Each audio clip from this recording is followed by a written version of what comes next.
In this video, you'll see how to enable end users to launch Amazon EMR clusters using AWS Service Catalog. With AWS Service Catalog, you can make your EMR platform self-serviceable, reduce the EMR learning curve for your users, and ensure adherence to security standards and best practices. Amazon EMR is a managed cluster platform that simplifies running big data frameworks, such as Apache Hadoop and Apache Spark, on AWS to process and analyze vast amounts of data. As an administrator in AWS Service Catalog, you can provide EMR as a self-serve extract, transform, load, or ETL platform at scale while hiding all the security and network configurations from end users. To see what this solution might look like in an organization, let's navigate to Service Catalog. In this sample organization, we have already created a portfolio containing a variety of predefined EMR clusters for data engineers. As you can see, 2 Service Catalog products have already been set up for users. Let's select the EMR ETL engine for executing Spark and Hive jobs. Here you can see that a CloudFormation template was used to create all the required AWS resources for the types of ETL jobs performed in the organization. In this case, 2 product versions have been provided.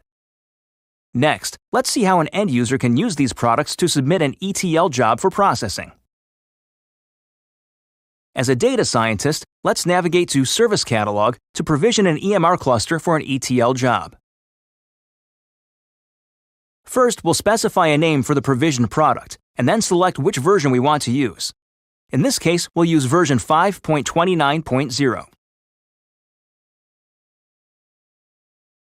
Next, we'll specify the cluster parameters. For our purposes, we'll start a Spark ETL job using a script that's been placed in an Amazon Simple Storage Service, or Amazon S3, bucket.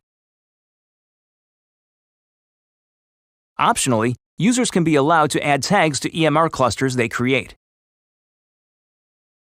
Users can enable provision product event notifications to be streamed to an Amazon Simple Notification Service, or Amazon SNS topic. Let's review the settings and launch the product. While the EMR cluster is provisioning, let's switch back to the administrator's view of the AWS console. As you can see, the EMR cluster provisioned by the end user is initializing. Here you can see the cluster is waiting on another Spark or Hive job to be requested, indicating that the user's job is completed. You can also see other parameters associated with the EMR cluster, such as tags that were specified by the CloudFormation template. You can also see and review the networking configuration settings. The security and access parameters for the EC2 instances were automatically assigned through the CloudFormation template for the cluster as well.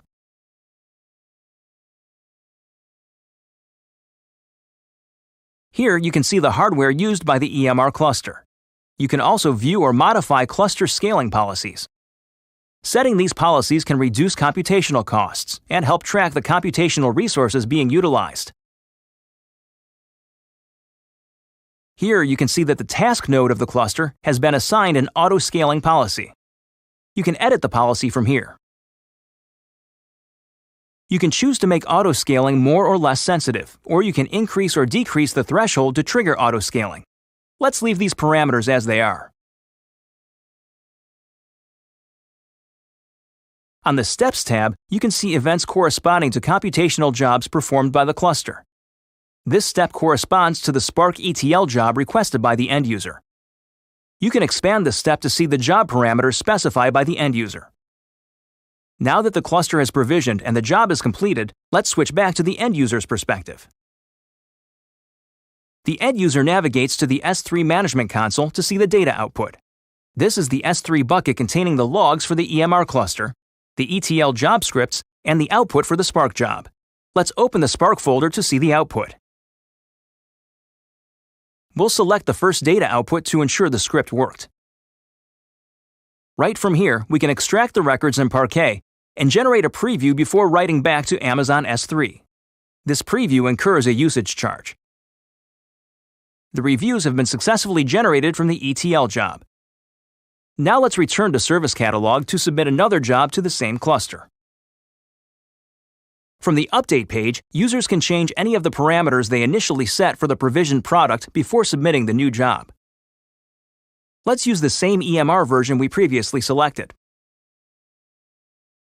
Because we are updating a provisioned product, the same cluster will be used for the job. This time, let's use Hive as the ETL job type and modify the job parameters accordingly.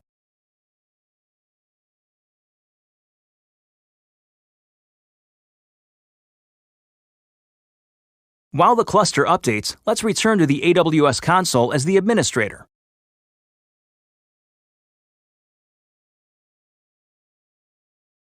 You can see here that another ETL job was submitted on the same EMR cluster. The second ETL job is now completed.